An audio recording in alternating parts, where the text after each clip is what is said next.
இந்த மக்கள் வந்துட்டு ஒரே நேரத்தில் தங்களுடைய உரிமை பறிப்பையும் அனுபவிக்கிறாங்க. இன்னொரு பக்கம் அவங்க வந்துட்டு வறுமையும் வறட்சியும் எதிர்கொள்ள வேண்டியிருக்கு. 10,000 ரூபா அப்படின்றது பீகாரில் மிக மிக பெரிய விடயம். அது ஃபார் தட் மேட்டர் இந்த நாட்டில் இருக்கக்கூடிய எந்த மாநிலத்திலும் அது பெரிய விஷயம் தான். ஒரு குடும்பத்துக்கு 10,000 ரூபா திடீர்னு வருது கணக்கில்.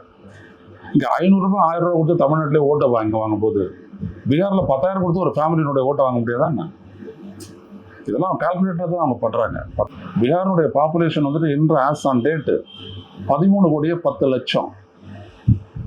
58% பேர் 25 வயசுக்கு கீழே உள்ளவங்க.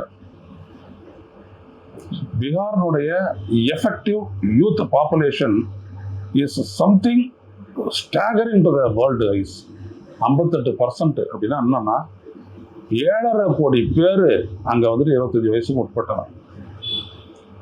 அவ்வளோ பெரிய ஒர்க்கிங் மசாதான் எல்லா மாநிலத்துக்கும் வந்து வேலை செய்கிறாங்க. அங்கேருந்து செய்கிற பணத்தில் தான் அந்த மாநிலமே பிழைக்குது.